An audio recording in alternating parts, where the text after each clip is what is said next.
Se você saiu do Brasil porque você quer mais segurança, que você quer mais estabilidade, por que o seu dinheiro está lá ainda? Essa que é a pergunta. Manter toda a sua poupança no Brasil ou trazer todas as suas economias para a Alemanha na mudança é uma das principais dúvidas dos brasileiros que se mudam para cá. E no vídeo de hoje eu vou viajar até Darmstadt, pertinho de Frankfurt, para conhecer o escritório da Alemanha Investimentos e bater um papo sobre isso com o Alex Lemke, que é assessor financeiro e especialista em ajudar a nossa comunidade aqui a investir com segurança e prosperar financeiramente na Alemanha. Então tá, Alex, seja muito bem-vindo a um vídeo aqui no Alemanizando, onde finalmente a gente está conversando ao vivo, né? A gente já fez vídeos juntos, né, por Skype várias outras vezes. Pois é. Mas hoje eu vim até aqui pra gente gravar esses vídeos. Vai ser ótimo. Tá obrigado por vir pra cá. Claro. Tô pronto, com certeza. É o tema que eu gosto de falar, eu falo todo dia, mesmo final de semana. Então, pra mim, é um tema que ele já é muito... faz parte do meu dia a dia. Vamos falar de dinheiro, então. Exato. E aí, a gente estava conversando e você falou que a Alemanha Investimentos, ela vem dessa ideia de ajudar os brasileiros aqui a cuidarem melhor do dinheiro, a investirem o seu dinheiro, também pensar no futuro, né, com seguros e aposentadoria e tudo mais.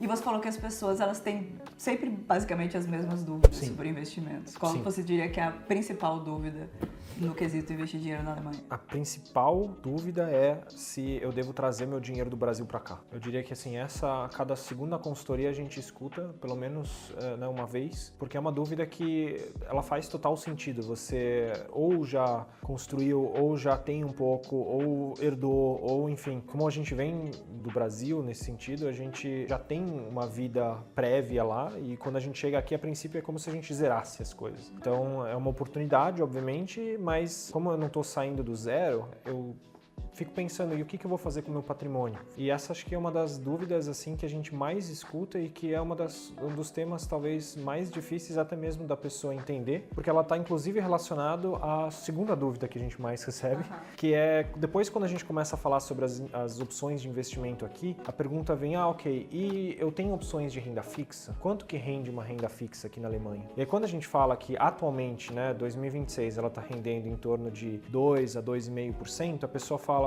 tá, mas só isso? Então, assim, de um lado, a gente vê essa grande dúvida, assim, do que fazer com o patrimônio, se deve trazer o dinheiro para cá, e depois a segunda dúvida é do que fazer com o dinheiro uma vez que ele está aqui. E essas são duas dúvidas que elas não são talvez tão intuitivas da gente responder, porque claro, quando a gente olha, começando talvez pela questão de rendimentos, porque acho que justifica também um pouco a primeira questão, que é de trazer ou não trazer o dinheiro, a gente precisa ter um pouco de clareza sobre por que, por exemplo, o governo brasileiro, ele paga uma Selic talvez hoje de 14%, 15%, e o governo alemão, pelo Banco Central Europeu, paga 2%, 2,5%. E aí, claro, sem talvez necessariamente a gente precisar entrar muito no lado técnico, mas talvez de um lado um pouco mais simplificado, isso tem a ver com a situação dos países. Então, por exemplo, é óbvio para as pessoas que quando a gente pergunta assim, por que você veio para a Alemanha? As respostas, elas normalmente são segurança, perspectiva de trabalho, etc. E aí quando você fala, tá bom, então agora se a gente for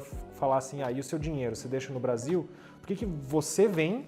Porque você quer ter segurança e estabilidade, mas o seu dinheiro continua lá. Então acho que esse talvez seja um primeiro momento assim, onde a pessoa ela começa já a entender um pouco mais essa questão de que o dinheiro no Brasil, ele não necessariamente ele está em risco, mas ele tem um risco mais alto do que o dinheiro na Alemanha. Quando a gente começa a entender isso, a gente começa a entender a situação também econômica dos países e entender o que no final das contas significa eu ter um patrimônio em real e um patrimônio em euro. E aí quando a gente começa a entrar um pouco mais fundo nesse tópico, a gente vê que, por exemplo, o governo brasileiro, ele precisa oferecer taxas mais altas, porque senão ninguém tem interesse em comprar os títulos. Porque no final das contas, o título, né, o Selic, por exemplo, um título de renda fixa brasileiro, nada mais é do que, se a gente estiver falando agora principalmente dos títulos de governo, o governo brasileiro falando, eu preciso de dinheiro para financiar a minha estrutura e para você que me empresta esse dinheiro, eu vou te dar um certo retorno, ou seja, eu vou te devolver esse dinheiro com uma certa taxa de juros. E quanto mais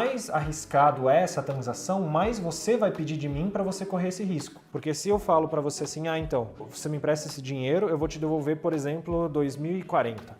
Até 2040 tem um monte de coisa que pode acontecer.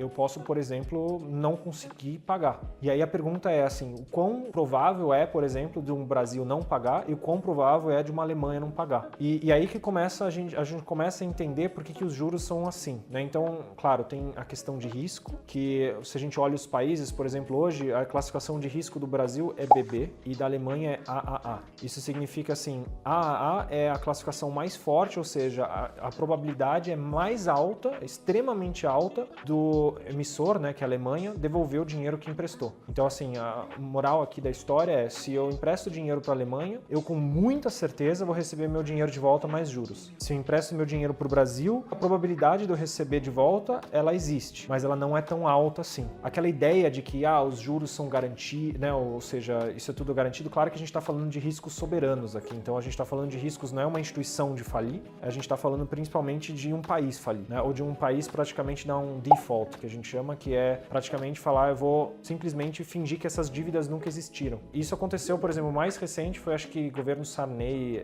no Brasil em 87, se eu não me engano, alguma coisa. Esse foi o último default do Brasil. O último default da Alemanha foi depois da Segunda Guerra, que praticamente as pessoas falaram assim, não, ok, não tem como a Alemanha pagar as dívidas, então vamos praticamente zerar a conta e começar, né, ou pelo menos reestruturar as dívidas, porque zerar se nunca zera. Então, assim, essa praticamente é a probabilidade, assim. Então você vê que o risco na Alemanha de não pagar está muito mais ligado a, por exemplo, uma guerra. O risco do Brasil não pagar está muito ligado, talvez, a um governo e a política fiscal do que de realmente, assim, um evento extremo externo. Isso só para as pessoas começarem a entender um pouquinho, assim, de onde vêm essas taxas, porque não existe nada de graça. Então, o governo brasileiro, ele precisa oferecer mais pelo risco, e isso muitas pessoas, elas esquecem também. Se ele pudesse pagar menos, ele pagaria menos, essa é a questão. Se eu deixo meu dinheiro em real, eu posso ter até, de repente, uma taxa de juros mais alta, mas eu sempre vou ter esse risco de repente, o Brasil não conseguir pagar. Uma outra coisa que a gente precisa imaginar, e isso é bastante atual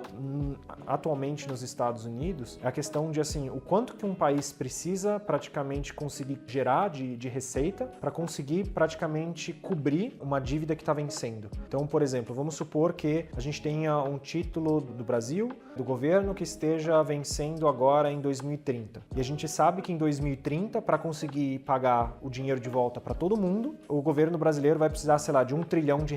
Ele vai ter que tirar esse 1 trilhão de algum lugar. Então o que ele faz normalmente?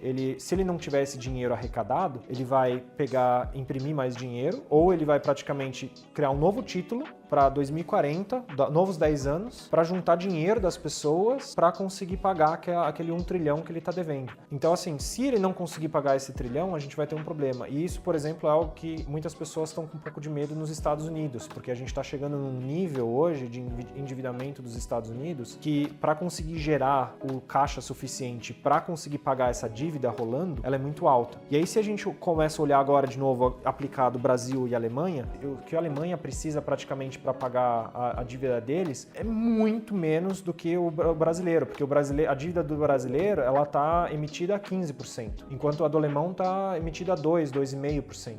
Então, assim, são mundos completamente diferentes. Então, se a gente olha até, assim, projeção futura, a probabilidade, ela existe de um Brasil talvez não conseguir pagar, assim como talvez os Estados Unidos não consiga pagar, e por isso que hoje, se a gente olhar essa questão de rating e probabilidade de pagamento, a Alemanha está até melhor do que os Estados Unidos. Então, isso tudo vem atrelado a esse fato, assim, de eu falar assim, ok, eu começo a entender por que o Brasil precisa oferecer taxas mais altas. E aí depois a gente começa a aplicar isso na situação do brasileiro que está aqui, por exemplo. Porque eu posso deixar o meu dinheiro em real, 15%, a inflação média no Brasil acho que hoje é uns 6%, ou seja, eu fico praticamente com um juro real, se eu moro no Brasil, de uns 9%, vamos colocar. Agora, se eu invisto praticamente na Alemanha, eu tenho os meus 2,5%, por exemplo, na média a inflação aqui ela é 2%, então o meu lucro real é 0,5%. Então, assim, eu não fico muito acima, eu não tenho um lucro real tão alto, porque eu não tenho tanto rendimento. Mas, do outro lado, para o brasileiro, por exemplo, que vive em euro,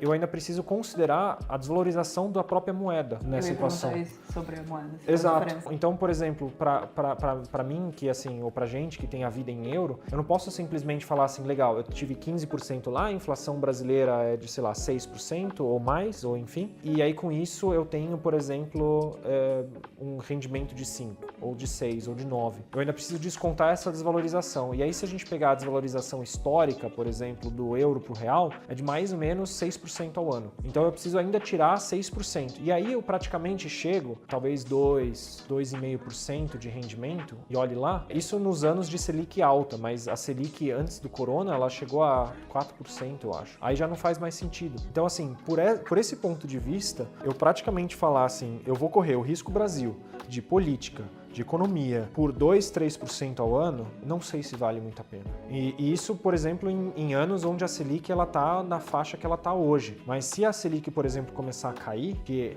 eu diria assim, é provável para os anos né, que estão por vir, essa diferença ela vai ficando cada vez mais discrepante e com isso praticamente meu rendimento real para uma pessoa que mora em euro ou que vive e trabalha em euros cada vez menor. Então eu estou correndo um risco, mas eu não estou tendo retorno para esse risco. E isso é uma coisa que precisa ficar muito clara para as pessoas para decidir assim, ok, eu vou trazer meu patrimônio, não vou trazer, mas simplesmente falar assim, não, meu rendimento no Brasil é mais alto, então eu vou deixar o negócio lá. É muito errado assim, se a gente começa a olhar os fatores. Para quem que é interessante pensar dessa forma? Para quem, por exemplo, fala assim, eu vou voltar para o Brasil em, sei lá, 2, 3 anos, a minha vida vai ser no Brasil, eu não pretendo viajar muito pelo mundo e vai ser sempre Brasil. Então, assim, se você tem essa fixação pelo Brasil e você sabe que você vai voltar, até pode fazer sentido. Mas eu acho que, principalmente para as pessoas que já passaram, que vivenciaram o que é ter essa liberdade na Europa, por exemplo, sabe que, assim, se eu concentrar só Brasil e depois quiser sair,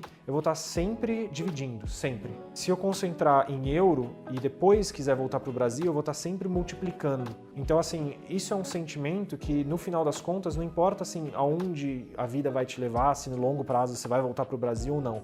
Mas eu diria assim, se a gente olhar historicamente e até mesmo fazer algumas projeções segundo alguns fatores, assim, mais, né, macroeconômicos, eu ter dinheiro em euros ou ter patrimônio em euros faz mais sentido do que em real. Outro motivo de por que pode fazer sentido eu ter rendimentos ou investimentos no Brasil, por exemplo. Se eu consigo gerar rendimentos muito acima da média, a gente estava falando da Selic aqui, que tem um certo risco. Mas, por exemplo, às vezes eu estou disposto a correr mais riscos no Brasil, porque de repente eu tenho contatos, ou talvez eu sei lá, compro um terreno, ou faço um desenvolvimento imobiliário, ou compre um imóvel, etc. Então, assim, contanto que eu tenha um rendimento superior, muito superior, compense todos esses riscos e eu esteja disposto, por exemplo, a correr um pouco mais de risco político, também poderia fazer sentido. Então, para mim, investir no Brasil virou mais uma diversificação. Eu sempre falo assim, se você, no final das contas, assim, ao longo prazo, se concentrar e tentar ter talvez 5, 10% do seu patrimônio no Brasil, como diversificação, não está errado também. Mas também não está errado você falar assim, para que eu vou fazer toda essa burocracia Brasil? Eu simplesmente vou trazer aqui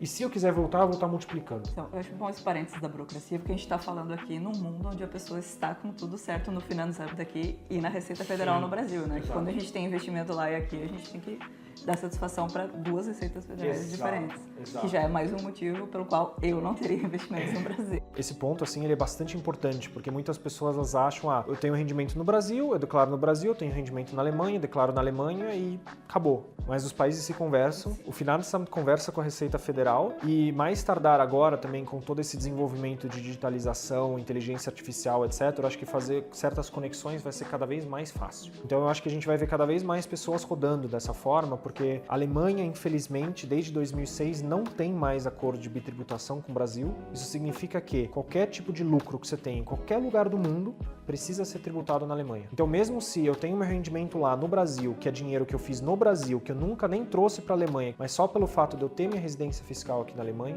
eu precisaria declarar esse dinheiro aqui. E aí começa esse outro tema, né? Então, além de eu ter o risco Brasil, além de eu ter uma taxa de juros real, se eu considerar a desvalorização da moeda, muito menor do que eu realmente acho que eu tenho, ainda tenho essa burocracia, ainda tenho chance de ser bitributado, ainda tenho que esclarecer, fazer declaração lá e aqui. Realmente é uma coisa que você precisa pensar muito antes pagar de... contador, toda uma série de coisas. exato. É uma coisa que ainda não acontece com tanta frequência, mas, assim, posso falar que na Alemanha, uma das coisas que é extremamente digitalizado é o Finanzamt. Agora a galera vai ficar com saudade de fax, né? Agora com fax não rola mais isso. Exato. Então, assim, de uma forma geral, essa parte burocrática, ela também é relevante. Ela não pode ser esquecida e não pode ser tão negligenciada, assim. Porque isso faz parte do rendimento. Se eu falar assim, mas eu tenho 15% ao ano no Brasil e depois vem uma multa, 15% eu vou embora rapidinho também. Até porque a multa vai ser em euro. Exato. E acho que, assim, o ponto principal que eu vejo, assim, também é depois das possibilidades que você tem. O próprio brasileiro, pelo menos no quesito investimento, ele nunca precisou investir de fato em algo concreto para ter algum tipo de rendimento. Eu podia deixar o meu dinheiro na renda fixa, eu posso investir em tesouro direto, que é praticamente a forma, assim, que eu diria, na verdade, a forma mais sem graça de investir. Porque praticamente você só está emprestando dinheiro pro seu governo e o seu governo ele está te devolvendo em algum momento. O mais legal, assim, quando você começa a entrar no mundo dos investimentos, é você falar assim, eu estou investindo em propósitos, eu estou investindo em empresas que eu acredito, eu estou investindo em ideias, muitas vezes. Então, a gente começa a ver, assim, que as pessoas, por exemplo, que realmente investem há muito tempo e fazem ainda o stock picking individual, que assim eu diria que é uma pequena parcela ainda dos investidores que talvez sejam mais aficionados já assim por esse tipo de abordagem, eles investem em empresas assim, às vezes 10, 15 empresas, mas porque eles acreditam na empresa, eles acreditam na ideia, etc.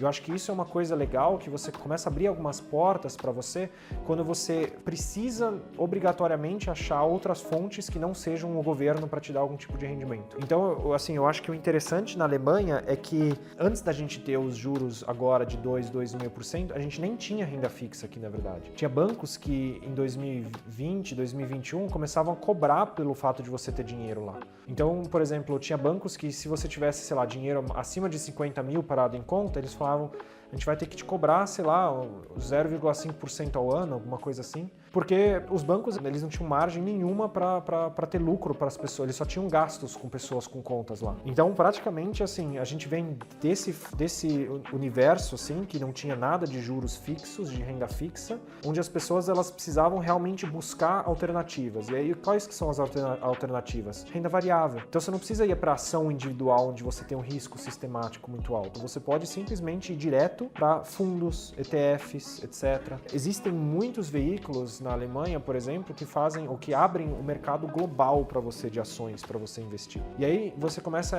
a investir, por exemplo, em ideias. A gente tem muitas pessoas que vêm para a gente e falam assim, Alex, a gente não quer investir em nada que não seja sustentável. E aí, por exemplo, hoje as opções que existem de investimentos em energias renováveis, por exemplo, são muito interessantes. Então você não só está crescendo o seu patrimônio, mas você também está incentivando as áreas que você acredita. Eu acho que isso é uma oportunidade muito interessante que a gente vê. Então, assim, não seria só pelo rendimento, pela opção de mercado muito mais aberto, pelo fato de você ter muito mais opções, de você não ficar limitado a um país aqui. Mas eu acredito que, assim, construir patrimônio na Alemanha ou na Europa, de uma forma geral, ela abre muito as portas para você, principalmente pelo fato de você estar distribuído ao redor do mundo em empresas que você consome no seu dia a dia, pelo fato de você poder construir patrimônio de uma forma muito mais sólida, ou seja, você está sempre multiplicando para onde você for, você tem uma inflação muito menor e no final das contas, assim, o risco Brasil, ele é muitas vezes subestimado. E se você saiu do Brasil porque você quer mais segurança, que você quer mais estabilidade, por que o seu dinheiro está lá ainda? Essa que é a pergunta.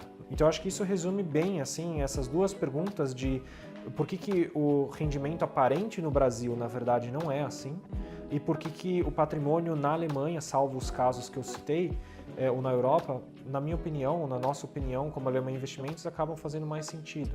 A gente volta no ponto que você falou, que as pessoas subestimam o risco do Brasil, né? As pessoas estão subestimando a segurança da Alemanha, talvez, porque eu sei que vai vir as perguntas, mas e a guerra? Como que ainda está no AAA, como você falou, super seguro, se tem uma guerra chegando, né? Primeiro que, assim, na minha opinião, a guerra, ela tá ainda bem longe da Alemanha, assim. Acho que para a guerra chegar aqui, ainda precisa acontecer muita coisa e o risco, praticamente, propriamente de um país pagar ou não a sua dívida, ela não necessariamente tem muito a ver com a guerra. Claro, se a guerra começar a acontecer na Alemanha é outra história, né? Mas, por exemplo, se a gente olha a estrutura de quanto que a Alemanha precisa pagar do PIB em juros, por exemplo, hoje em dia, para as pessoas que pegaram esses títulos alemães, por exemplo, é uma porcentagem muito pequena do PIB. Enquanto se a gente pega o Brasil com essa estrutura de juros altos, o Brasil ele gasta muito do PIB, ou seja, daquilo que eles estão gerando dentro do país mesmo, para pagar os juros e vira meio que uma bola de neve, assim. Então, assim, se a gente olhar essas estruturas, a Alemanha sempre teve um padrão muito mais saudável nesse sentido do que o próprio Brasil,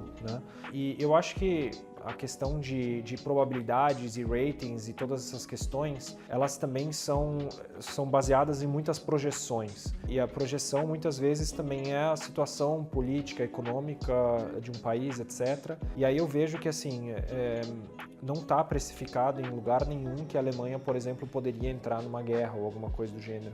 E eu acho que isso é relativamente difícil de acontecer, de a gente falar assim, ok, a Alemanha está entrando agora na guerra, a guerra está acontecendo na Alemanha. Porque eu diria assim, uma das coisas que as pessoas esquecem sobre a guerra, e se a gente olhar historicamente de novo, assim, a ascensão dos Estados Unidos teve toda essa ascensão praticamente porque teve a guerra na Europa, né, Primeira, Segunda Guerra Mundial, e os Estados Unidos praticamente começaram a fornecer tudo que a Europa precisava. Então, assim, mesmo quando tem guerra, alguém está lucrando nessa história, alguém está ganhando nessa história. E aí muitas pessoas acham, não, mas então quem está lucrando são as indústrias armamentistas, essas coisas. Não, são as coisas básicas também. Se a guerra destrói, alguém precisa construir, são materiais de construção. Se a guerra impossibilita praticamente produtos do dia a dia de chegarem em algum país, aqueles produtos eles precisam continuar sendo produzidos em algum lugar e em algum momento aquelas pessoas elas vão ser realocadas para algum canto, tanto que a gente viu, por exemplo, da Ucrânia, né? As pessoas elas vieram da Ucrânia para a Alemanha. A gente teve, acho que quando começou a guerra na Ucrânia, a gente teve 1,3, 1,4 milhões de ucranianos mudando para a Alemanha. Então, assim, essas pessoas elas deixaram de consumir na Ucrânia, mas começaram a consumir na Alemanha. Então só mudou praticamente a localização de tudo. Então, assim, enquanto a guerra não acontecer na Alemanha, a Alemanha ela pode, não pela indústria bélica necessariamente, né? Tudo bem que a gente tem Rheinmetall como uma das grandes representantes desse setor europeu, mas na outra parte industrial também lucrar com essa situação desagradável. E que isso não necessariamente é algo ruim, né? Porque assim, de algum lugar precisam sair as coisas. Então eu sei que esse tema ele é sempre bastante sensível, porque parece que você está falando assim, não, que a guerra é bom, né? Que a guerra, enfim, ela vai incentivar alguma coisa. Na verdade, todo mundo sai perdendo na guerra. Sim. Mas a questão é assim, se a gente falar em perspectivas econômicas, alguém está ganhando alguma coisa com essa história. E isso pode ser tanto a indústria bélica que está incentivando ou até mesmo lucrando em cima daquele acontecimento, ou as empresas que estão lidando com as consequências disso tudo. E aí eu acredito que assim, por essa perspectiva, eu acho muito difícil alguma coisa mudar realmente nessas circunstâncias pela Alemanha, pelo menos. A resposta simples para a minha pergunta é, mesmo se tiver uma guerra grande, generalizada e tal, é possível que a Alemanha ainda lucre com isso. Não só a Alemanha, mas qualquer país, a princípio, mas se a gente olhar assim, dentro dos países industrializados na Alemanha, na Europa, nesse sentido, a Alemanha é a que tem talvez a maior capacidade fabril nesse sentido.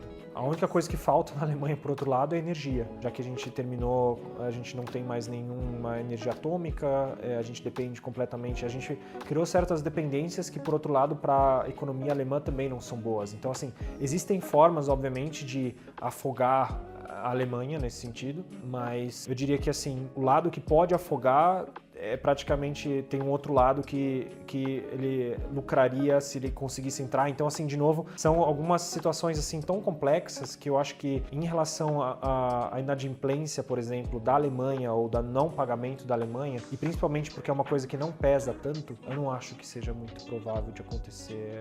É um cenário realmente, até mesmo da guerra chegar aqui, eu acho muito improvável. Então, de uma forma geral, assim, eu acho que o mundo maluco do jeito que tá, assim, não existe 100% isso, 100% aquilo, a gente tem que estar sempre diversificado, tanto que é sempre interessante também você ter uma certa diversificação, mesmo que seja no Brasil, por exemplo. Mas eu diria assim, categoricamente excluir investimentos na Alemanha porque você achar que o Brasil é muito melhor e você querer passar o resto da sua vida fora, na minha opinião, não faz sentido. Os riscos, eles são muito mais altos do que a gente imagina. Por conta disso, assim, a gente acha que investir numa moeda mais sólida, com a possibilidade do mercado muito mais aberto, com muito mais opções, faz muito mais sentido para quem quer realmente prosperar e construir patrimônio de uma forma mais sólida, não ficar só olhando os números de uma forma superficial. Eu hoje tenho todos os investimentos aqui na Alemanha, feitos com a ajuda de vocês, inclusive. Não tenho nada no Brasil, mas não tenho que ficar me preocupando com a Receita Federal de lá. Tá tudo aqui e estou bem satisfeita. Fica aí a recomendação para você assistindo em casa. Entre em contato agora mesmo com a Alemanha Investimentos. As consultorias são em português e também são gratuitas, né? Então você não tem nada a perder entrando em contato com eles, muito pelo contrário. Tem tudo a ganhar, inclusive a ganhar dinheiro, provavelmente, no final das contas. Exatamente. Que é o objetivo aqui. Construir patrimônio, exato. Estamos à disposição. Então com isso eu quero te agradecer, tirar o tempo, me receber aqui no escritório. E a gente se vê no próximo vídeo, que talvez o próximo já seja uma conversa aqui do lado pessoal da vida do Alex. Vamos descobrir. Vamos descobrir. Talvez não seja o próximo, mas vem por aí, porque a gente gravou hoje também. Legal. Então, tá. Muito Show. obrigada. Imagina. E até o próximo. Até.